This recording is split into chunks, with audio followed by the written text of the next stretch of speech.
There you go. Nielsen, Everybody's Talking. That was one of those intentional tunes, because here we are talking music and business conversation. And actually, you know, the way I started off with Pete Francis earlier, talking about his own winemaking, Gareth. He's gone from the bit of just a bit in the airing cupboard. How many bottles are you expecting soon from your current? Oh, this is a 4-gallon back. Oh, this is 20-odd bottles. True manufacturing. Oh, absolutely. You know, it's not automated yet. No, has to be manually sampled. And as I said, did you? What it got us into was, memories of my late dad when I was a kid, when winemaking kits first came out, and you bought them from a local market store or something. In fact, there was a sponsor or somebody from Halsall in Town Football Club who was on Blackheath Market who made winemaking kits, but they weren't very. They weren't very stable in those days. So you'd be watching the telly and you'd hear this loud bang, and your mother would say, "Actually, I can't say those words, but that's made a mess. That's made a mess of the clothes drying in the airing cupboard." Did your dad do stuff like that? Yeah, they tried once or twice. It was big glass bottles and rubber tubes. That's all I really remember. What were they called? Demijohns. Demijohns, yes. Does anyone want some Demijohns? I've got heaps of them. Yeah, it's. Yeah, he came on the show to talk about his business and then tried to flog some demijohns.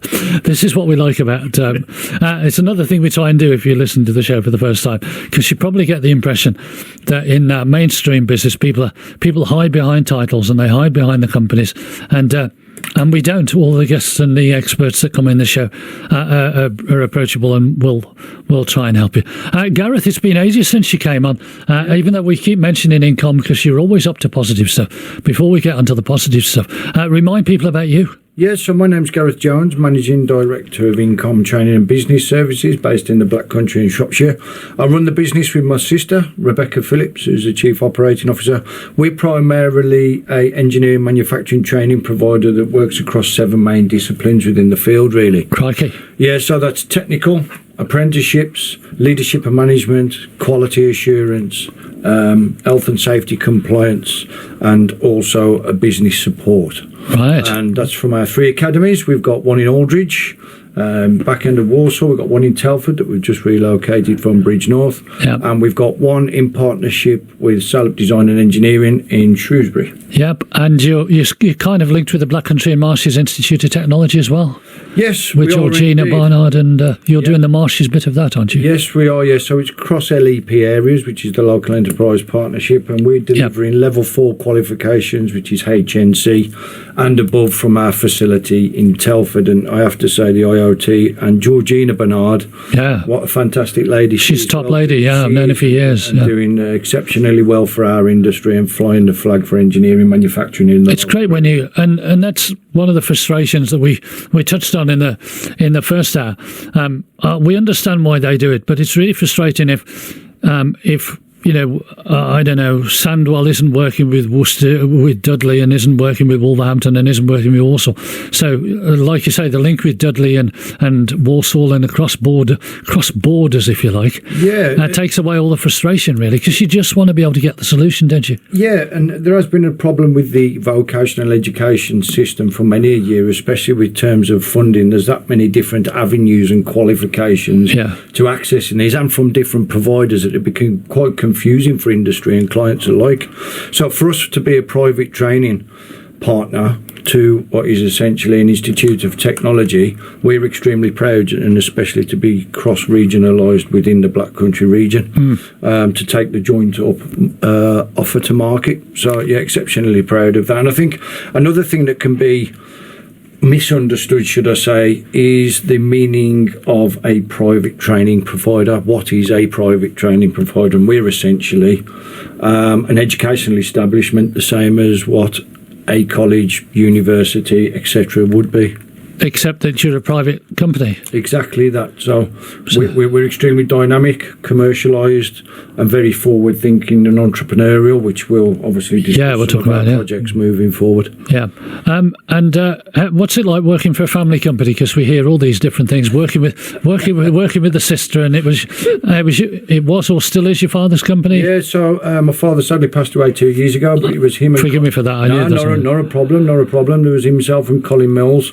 who took over the business in 97. Myself and Becky came in 2015 to revolutionise the business and bring it into the modern era. So working for family businesses, that's a subject we could probably take a whole hour on, to be fair. It is challenging. One thing that you have amongst each other is trust.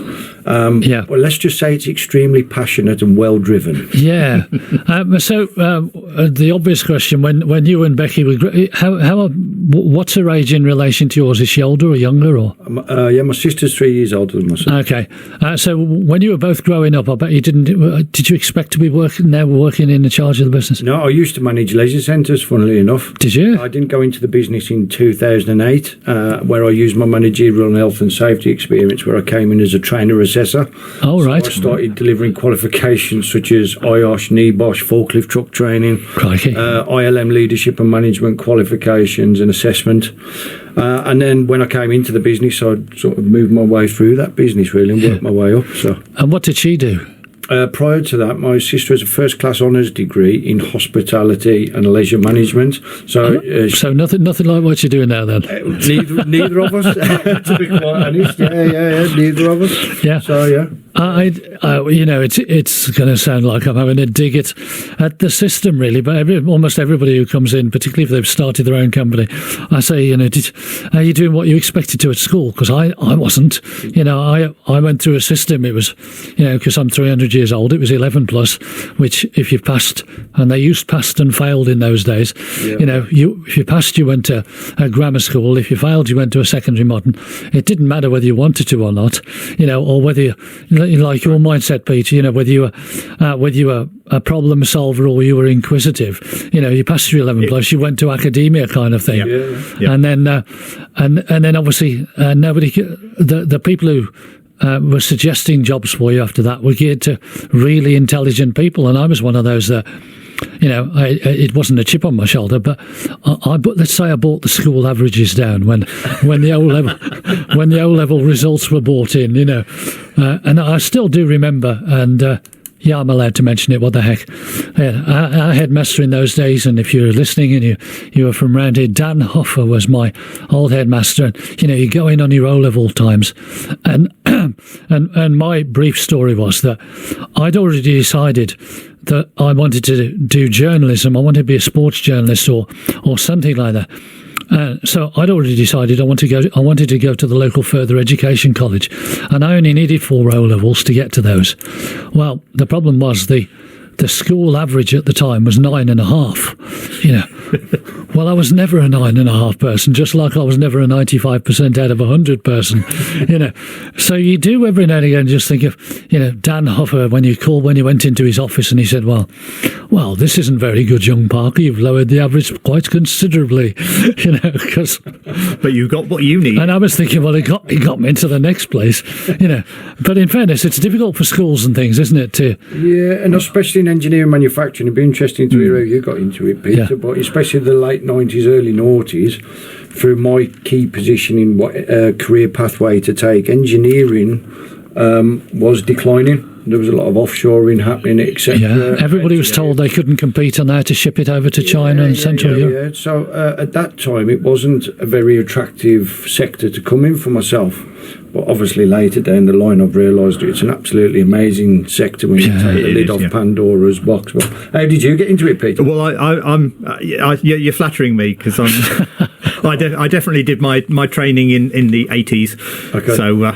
Yes, it was before the engineering declined to some extent, but I went through a university route, but it was a sponsored scheme, so I was able to get the practical application as part of within a company, as well as doing the educational side, which is immensely important for competence, knowledge, and experience. I think now they're starting to realise that it's actually it's a better way to actually build in some practical experience at the same time as doing the educational side. So it'd be great if they could go back to that as the mainstream. Well, under the new apprenticeship reforms, it's really strengthened and bolstered the curriculum inside the apprenticeship model, and also there is an element of practical. Well, it's 80% practical. Yeah. So an apprentice is, and 20%. And it hadn't used to be 80% practical, had it? There used to be a lot of classroom work and stuff. Yeah, and the other element of that is now, it depends which provider you go to. Yeah. And so the companies have to really do their homework and find out what the pathways are,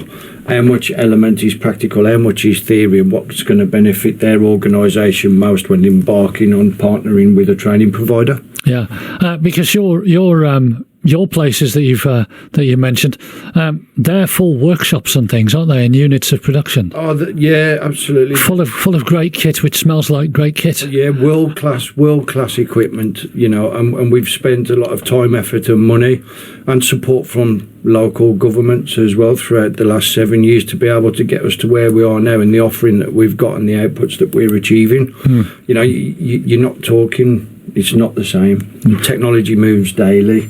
Do you find, Gareth, that the young people that are actually coming through, assuming there's a bias toward young people, that if they've got something practical, but also the beneficial as well, so if they've got a reason for doing the practical work as opposed to just doing an exercise that they then move on from, do you find that actually gets them more enthusiastic? Yeah, definitely. Well, we've got two models of delivery. We either have the individuals full-time for the first 12 months or part-time for the first 18 months, and it depends really which model suits A, the learner, but B, the employer.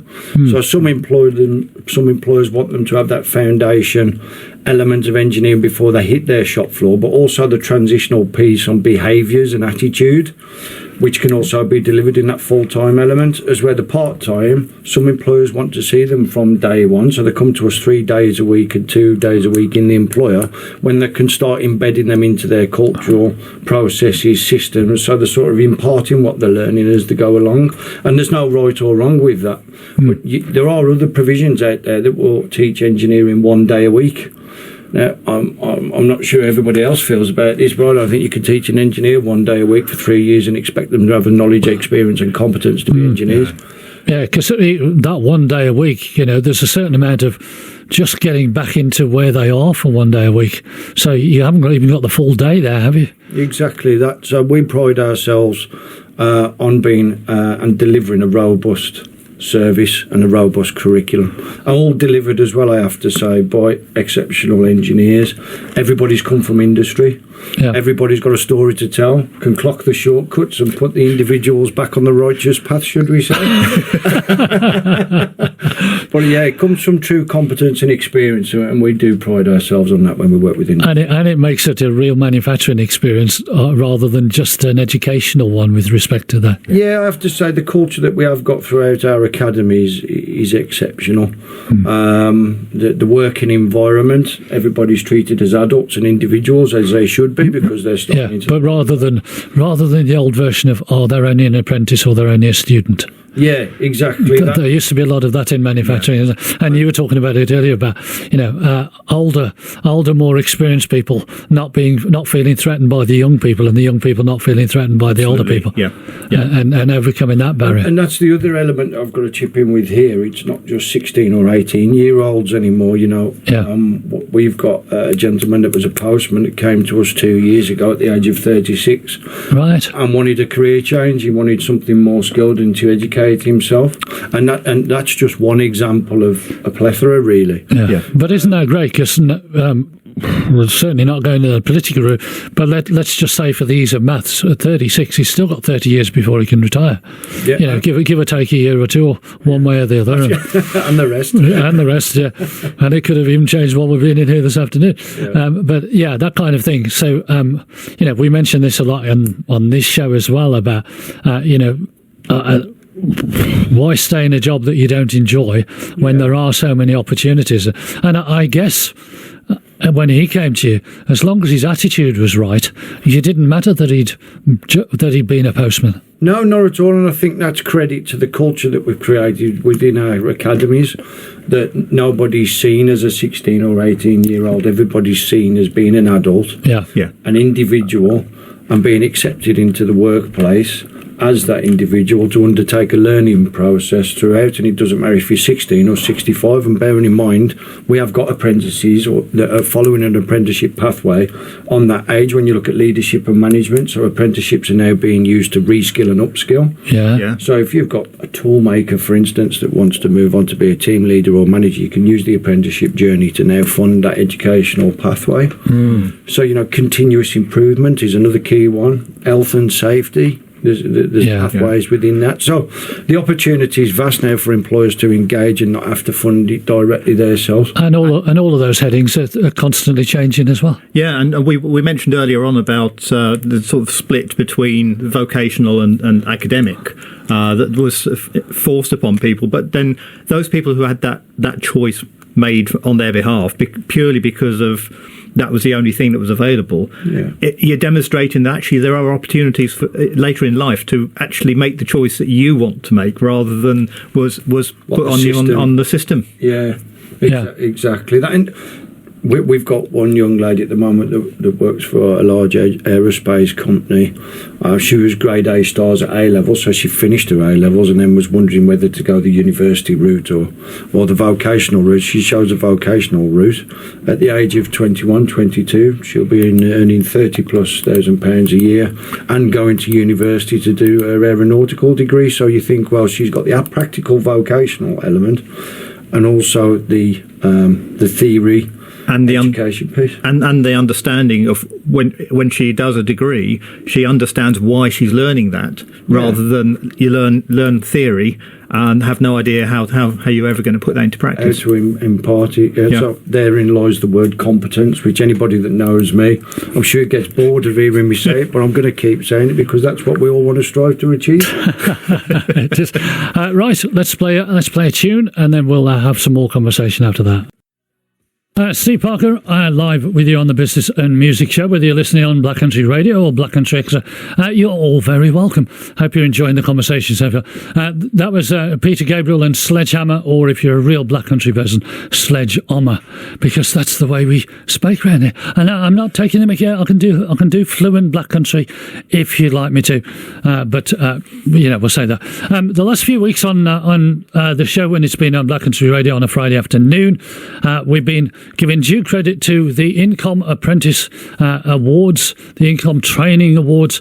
It's always something that probably scares the life out of Gareth every year. How many years has it been going now? So the In-Comm Awards now are in the 11th year. The first year we ran the awards was 2011. Okay. And we held that at Bescott Stadium in Walsall. Walsall Football Club place? Walsall Football Club. Walsall Football Club, yeah. And we had about 75 attendees to that event. Right. And over the years we've grown it, and we get to the tune of around 350 attendees now. Wow. And the awards were designed to celebrate vocational learning within our sector, for not only for the apprentices, but also for the ambassadors that support those apprentices achieving, and mentors within those organisations, but also the organisations themselves. So now it has turned out to be quite a spectacle and an affair, really. Yep. 350 people in a room. Not too stiff and scary? No, not at all. Very engaging comedians we have on. Intentionally? Singers, intentionally, some unintentionally. We all have our moments. But you do your best. We do. And we're really proud of what we've achieved over the 11 years, and to see the learners go on stage to accept their awards when they've won, the look on their faces, their families that are with them to be able to celebrate. Oh, great. Yeah. So it's well worth its while. Yeah. I saw the publicity of it, and Russ from Cucumber, who sends us the stuff, we should mention him. Let's talk about some of the highlights. As you say, you had 300 in, and some of the apprentices were women as well. Something we're trying to get more and more women into engineering as well. Yeah, and we've been doing that now for decades, to be quite honest. If you look at our marketing strategies, our engagement strategies, all of those, you will see they're all inclusive. Yeah. We want to gain involvement and engagement from all different aspects of life, men, women, ethnicity, etc. And the awards this year were a true reflection of that. The other thing that we were really proud of this year, that it was a fair reflection when the judges met, of learners coming from Aldridge, Telford and Shrewsbury, so the Black Country, Shropshire regions were well presented. We work with about 450 engineering manufacturing organisations every year. Wow. And so there was 100 entries for these awards. So any winner that did get over the line this time should be extremely proud of themselves, and they were, because they come from a strong field. And didn't get it just because there was only 5 people entered in the first place. That's tough competition, isn't it? It is indeed. And you know, without those events, little old In-Comm wouldn't be able to do it without our sponsors. Yeah. One of our main strategic partners and sponsors was the Engineering Technology Group. Yeah. But if we just look at some of the winners throughout that evening then and over the years. So we had Brittany Bijou from Collins Aerospace, who won the Engineering and Manufacturing Foundation from Telford, and she's the first year apprentice. We had Jean Catchpole from Gestamp, who's a first year supplier to JLR. She secured the Quality and Continuous Improvement Award. We had Emily Lander from MA Ducey. You've probably noticed that brand around. Yeah, they're the ones that do the roadworks. Yes. Yeah. So we won't boo or hiss. Did anybody boo or hiss like with Phil and Holly last night or whatever? And then we had William King. So the lady that won the Business Support and the Ambassador of the Year was Tracy Reynolds. Yeah. In fairness, she was due to come on this afternoon, but something business-wise has come up, so she hasn't been able to. But we'll try and get her back on, because they're all Black Country companies, or a number of the Black Country companies. A number of those are Black Country companies, so it'd be good to hear the stories behind that. You know, you can hear our side of point of view, but it's actually the journey of what they go through and the elements. And we'll get her back in, because she did send a doctor's note. No, she did send a proper business note to say why she couldn't give us Just some of the other winners before I announce the final one. So we had Christian Newey from IMI Norgren. We had George Moore from Precision Technologies International, James Morgan from Taurus, Oliver Eskrit from Brandow, who was the management and leadership, and Lewis Laidler from Hojazaki, and they're based in Telford for the most improved learner. But the overall star of the night was a young gentleman called James Morgan. He's from a company called Taurus Measurement Systems, and I have to say, if you meet that young gentleman, he's absolutely got it. You know, some people you meet and think, they're switched on. They know where they're going and they will get there. He's definitely a future leader. Crikey. Brilliant. Definitely a future. So he was one of those. Do people have to say thank yous or make speeches?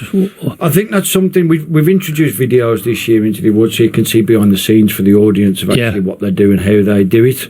And we think next year, I think we need to hear a few words from the apprentices and learners and companies as part of their learning and you know. You know, if you win an award with such an accolade, then let's see what it means to. And from what you said, the guy who won the main one, you got the feeling that he'd be really good. You know, you could even tell him 30 seconds in advance.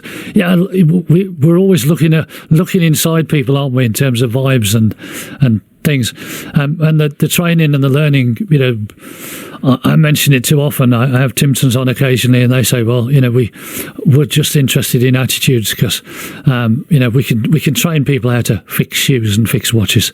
We can't teach people how to want to fix them and you know, look after the person who comes in just as they're about to put the closed sign on.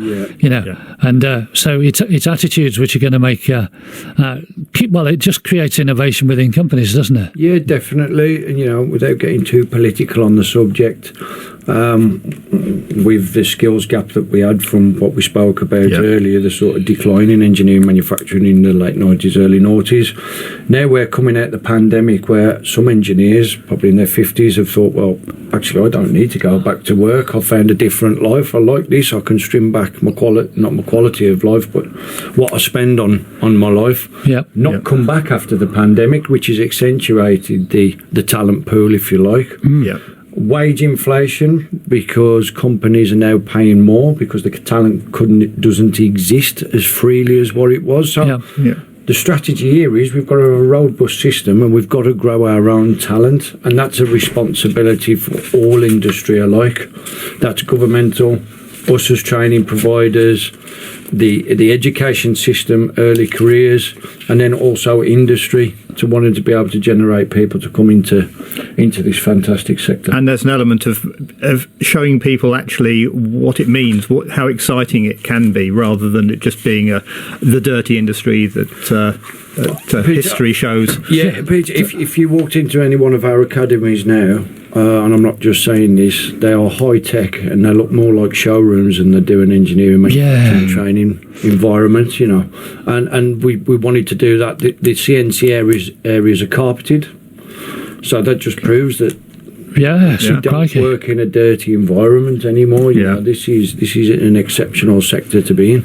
Yeah, my interest in manufacturing started when my brother's girlfriend at the time, her family had a precision engineering place in Oldbury, and so do you want to earn some pocket money, Steve? And I used to clean the slurry and the swarf off some of those machines, and I found it fascinating, and I loved the smell. In fact, sometimes with respect to your places and some of the manufacturing ones, you don't always get the smell you had before, because sometimes things are made behind a screen, aren't they? Lubricants, the welding. Yeah, and I say this too often on these shows. The smell of the swarf eager, or and the slurry and things like that, and the gunk and smells like that, and they're all old time smells. Maybe Gareth, you should actually have like a smell bank in the academy. A scratch and sniff. So the other thing you've got to remember here, and that includes you, madam. Yes. The other thing we've got to remember now is as well, it's not just machining. You've got product development. Yeah. You've got mechatronics, which is maintenance, electrotechnical, electronics. One of the most advanced systems I ever saw was actually in a brewery in the Black Country. Everything was controlled from a computer screen, and that was throughout the whole of the factory. Everything was from that computer screen, and that in itself is engineering, manufacturing. There's something for everybody. Yeah, because the word engineering doesn't just apply to metal, does it? No, engineering is the problem solving side of it. So it covers a vast range of skill sets. Yeah, and if your young son or daughter, you find that they like solving problems with their toys or their things like that, then that's an early sign that they'd be fantastic engineers, because they like taking things apart and putting them back together, don't they? Working out how to rebuild. Probably slightly better than medical profession. Yeah. Don't want them taking people apart, do we? Right now, In-Comm have got some good collaborations, one of which we've mentioned on this show before, another one which hasn't been announced yet. So we'll take a quick break, and then we're going to make sure we talk about those. If you were playing along and thinking which tunes could you play for engineering and manufacturing, you'd have picked that one, wouldn't you? T-Rex, Mark Bolan, and they're ganged with Metal Guru. Now, lots more happening in manufacturing always than you ever get to hear about, although we tell you as much as we can on this show, and there'll be actually some more after 3 o'clock with some announcements about the Minister for Manufacturing and others following some developments this week. But Gareth, you've started to work with a couple of major manufacturers locally that we're all aware of. Tell us about the tie-up with Landauer. Yes, so last month we announced a contract with Landauer Tubular Products and Anita Davenport Brooks, who is an apprenticeship ambassador and runs the regional apprenticeship ambassador network as well. Exceptional lady, well driven. Yeah. But they have a unique model, and this is a great way of how you can use apprenticeships to feed your talent pool within your organisation. So they use a level 2 pathway on something called the Lean Manufacturing Operative. They take between 40 and 100 apprentices every year, and every apprentice starts from that first year of a Lean Manufacturing Operative apprenticeship. Right. After they've completed that apprenticeship in the first 12 to 24 months, that's when they are assessed really, and moved around the facility and identify where their niche exists, where the business suits them and where they suit the business. So whether they move into process, manufacturer, tool making, maintenance, design, and from that moment when they've found their niche within that sort of 12 months, that's when they advance onto a level 3 standard apprenticeship, specifically within a niche area. So I have to tip my cap really for Landauer and the model that I've used over the years to use the apprenticeship apprenticeship model as a recruitment tool, because you've got a lot of first-tier automotive suppliers and a lot of other engineering manufacturing companies that use recruitment organisations, which is another strategy, probably a more expensive one as well. But recognising that the talent pool doesn't necessarily exist at the moment, then this is a fantastic showcase model for our industry that I think others should take notice of, really, and adapt more. And a lot of continuity and a real chance for somebody to go into it and know that there's a company that wants them, and for sure they can go elsewhere. But it's a great way of having that supply of really good talent. For Lander, because Lander are West Bromwich, I think, aren't they? Yeah. Well, they've got multiple factories now. They've also got Malvern and Birmingham. Yeah. Because they've bought a number of different sites to aid their growth through acquisition. As you say, Anita Davenport Brooks, they've won loads of awards. I sat opposite her at the Signature Awards a while ago, and they didn't get that, but they said, "Oh well, we've won a number of others anyway. We'll win another one this time." Yeah. So myself and Anita always has a crack, should we say, in the black country.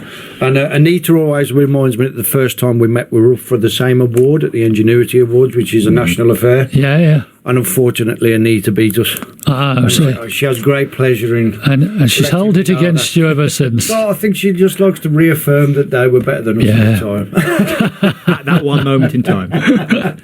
So, good banter. But no, in all seriousness... Do you compare awards cabinets? When she comes to yours, do you say? We gladly can now, but I still think Anita's tipping us at the moment. Think so? Yeah. We like being the underdog and always have done. That's the way to do it. You can shine it.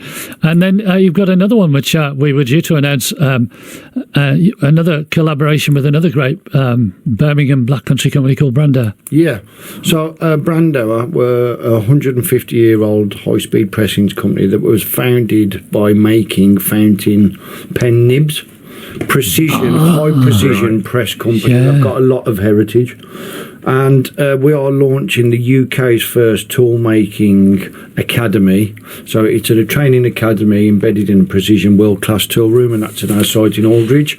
So it's a commercial tool room to expand capacity for Brandauer's growth, but also we will be reskilling engineers on how to be tool makers, and I will be learning that on live commercial tooling over a 20-week period as well. Right. And it is a UK first. We've got a large OEM currently engaged at the moment to take the first cohort, because they were making engineers redundant on one arm and got a shortage of tool makers on the other. So it seems a bit nonsensical, really, to actually be doing that strategy when there's a training offer in there that we can retrain them in how to be tool makers. The other thing that we're advancing on and launching in March as well is the level 6 tool process design engineer. So now we'll have the offering of a level 3 tool maker. We can retrain people how to be tool makers in a live engineering tooling and commercial environment, and then also the level 6 on how to design tools and the process of the tool design. And again, that's not being offered anywhere in the UK. So that launch date is on the 11th of November in partnership with Brandauer. UK first. So if anybody is interested, please pop onto our website, which is www.in-comm.co.uk, and there's a pop-up there where you can register for that event. Yeah, that'd be good. Another big award winner, Brandauer, they're famous worldwide as well. I'd forgotten, I thought of them in a certain way, but I'd forgotten about them in terms of them. The fountain pen nibs. Yeah, another one of those great old industries which is still around, and and it shows. And I like you, Peter. The idea of the tool making bit, because we talked about it earlier. A lot of the companies who were bombarded and told that they couldn't compete and they had to go and get it manufactured in Central Europe or China or something. Some of them have got their tools out there, and we need to get them to have their own tools and their own control of their IP. I think there's a lot of opportunity in the UK to be able to do that. Yeah, bring the once the skills are actually able to be commercialised, it'd be first class for the company. And the thing is with In-Comm, as well, anybody that knows us since 2015, we've got great relationships with industry. We want to partner with industry because industry is at the forefront. We're the support mechanism for their sustainability and growth. So Brandauer have come to the forefront, and they're putting their intellectual property on the line actually involving their intellectual property into the curriculum, which is inevitably going out to their competitors, just to ensure the sustainability of the tool making industry in the UK. And I have to say, I think you should tip the cap to them, because there's not many organisations willing to do that. So a real exciting project for both of us and industry, and we look forward to opening that on the 11th and getting cracking early in 2023. So lots happening now. Last time I think you and I spoke, you were spreading the word that you had loads of vacancies still. Have you still got loads of vacancies? Yeah, so we managed to take an intake in this time of 152 engineers over September, and the next one starts next week. But we've still got in excess of 150 apprenticeship vacancies. Now, as I say earlier, they're mainly in the engineering manufacturing arena. But they're not all engineering manufacturing jobs. Leadership and management, safety, health and environmental, business administration, marketing, finance. So a warehouse distribution. If you can think of anything, what we want to do as an organisation is open our doors.